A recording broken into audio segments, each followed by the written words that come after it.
ಆಶೀರ್ವಾದ ಸಿಕ್ಕಾಯ್ತು, ಕರೆಯೂ ಬಂದಾಯ್ತು, ಪ್ರಯಾಣಕ್ಕೆ ರೆಡಿಯಾಗಿದ್ದಾರೆ ಡಿಸಿಎಂ ಡಿಕೆ ಶಿವಕುಮಾರ್. ರಾತ್ರಿ ವೇಳೆಗೆ ದೆಹಲಿಗೆ ಹೊರಡುತ್ತಿದ್ದಾರೆ ಡಿಸಿಎಂ ಡಿಕೆ ಶಿವಕುಮಾರ್. ಕೆಲವೊಂದು ಸಂದರ್ಭಗಳು ಬಂದಾಗ ಹೋಗಬೇಕಾಗುತ್ತೆ ಅಂತ ಹೇಳಿ ಖುದ್ದು ಅವರೇ ಹೇಳಿದ್ದನ್ನ ನೀವು ಕೇಳಿಸಿಕೊಂಡ್ರಿ.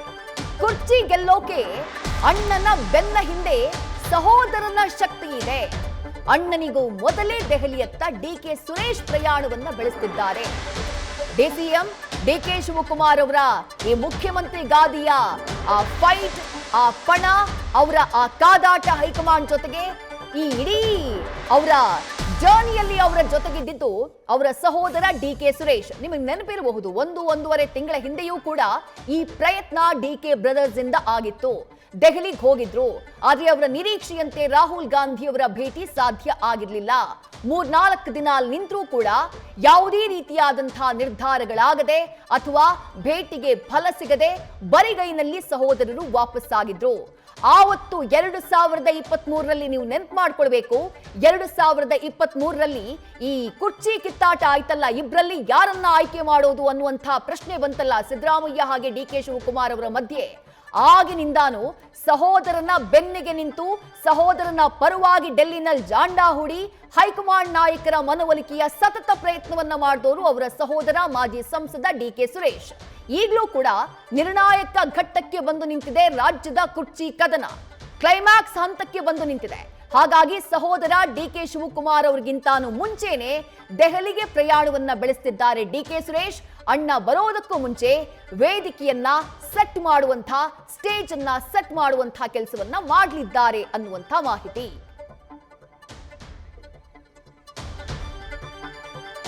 ಹಾಗಾದ್ರೆ ನಾಳೆಯ ದೆಹಲಿ ಆಟ ಯಾವ ರೀತಿಯಾಗಲಿದೆ? ಸಿದ್ದರಾಮಯ್ಯ ಅವರ ಒತ್ತಾಯ ಏನು? ಸಿದ್ದರಾಮಯ್ಯ ಅವರು ಹೋಗ್ತಾ ಇರೋದು ಇವತ್ತು ರಾತ್ರಿ ದೆಹಲಿಗೆ ಪ್ರಯಾಣವನ್ನ ಬೆಳೆಸಲಿದ್ದಾರೆ ಸಿಎಂ ಸಿದ್ದರಾಮಯ್ಯ. ಒಬ್ಬರೇ ಹೋಗ್ತಾ ಇಲ್ಲ, ಅವರಿಗೆ ಅವರ ಟೀಮ್ನ ಒಂದು ಬೆಂಬಲ ಕೂಡ ಇದೆ. ಸಿಎಂ ಸಿದ್ದರಾಮಯ್ಯ ಇವತ್ತು ಸಂಜೆ ಈಗ 7 ಗಂಟೆಗೆ ಕೆಲವೇ ಕ್ಷಣಗಳಲ್ಲಿ ದೆಹಲಿಗೆ ಪ್ರಯಾಣವನ್ನ ಬೆಳೆಸ್ತಾರೆ. HAL ವಿಮಾನ ನಿಲ್ದಾಣದಿಂದ ವಿಶೇಷ ವಿಮಾನದಲ್ಲಿ ನೇರವಾಗಿ ದೆಹಲಿಯತ್ತ ಪ್ರಯಾಣವನ್ನ ಬೆಳೆಸುವವರಿದ್ದಾರೆ. ಮತ್ತೊಂದು ಕಡೆ ಡಿಸಿಎಂ ಡಿಕೆ ಶಿವಕುಮಾರ್ ಅವರು ಕೂಡ ಇವತ್ತು ರಾತ್ರಿಯೇ ದೆಹಲಿಗೆ ಹೋಗ್ತಾರೆ.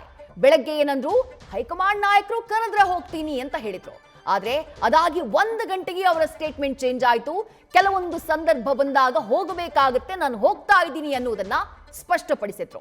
ಮತ್ತೊಂದ್ ಕಡೆ ಸಿದ್ದರಾಮಯ್ಯ ಒಬ್ಬರೇ ಹೋಗ್ತಾ ಇಲ್ಲ, ಅವರ ಆಪ್ತ ಸಚಿವರ ಜೊತೆಗೆ ಅವರು ದೆಹಲಿ ಪ್ರಯಾಣವನ್ನ ಬೆಳೆಸ್ತಾ ಇರೋದು.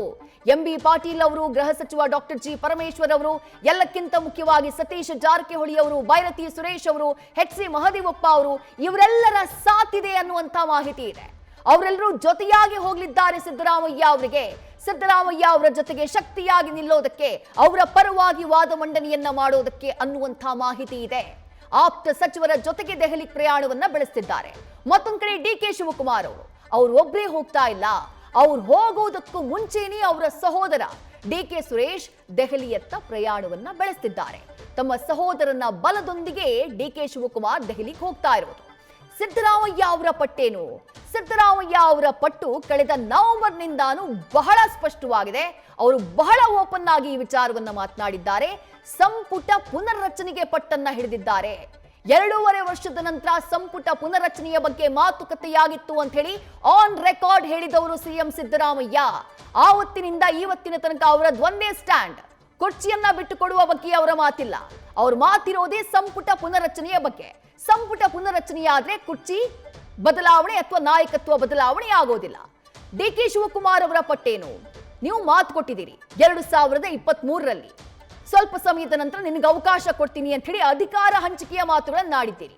ಈಗ ಸಮಯ ಬಂದಿದೆ, ಇನ್ನು ಉಳಿದಿರೋದು 2 ವರ್ಷ ಮಾತ್ರ, ನನಗೊಂದು ಅವಕಾಶವನ್ನ ಈ ಟರ್ಮ್ನಲ್ಲೇ ನೀವು ಕೊಡಬೇಕು ಅನ್ನೋದು ಡಿಸಿಎಂ ಡಿಕೆ ಶಿವಕುಮಾರ್ ಅವರ ಆಗ್ರಹ.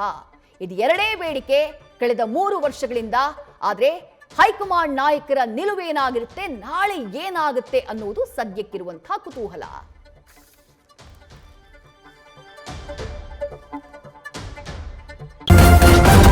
ನ್ಯೂಸ್ ಫಸ್ಟ್, ನಿರ್ಭೀತಿಯಿಂದ ನಿಮ್ಮ ಪರವಾಗಿ.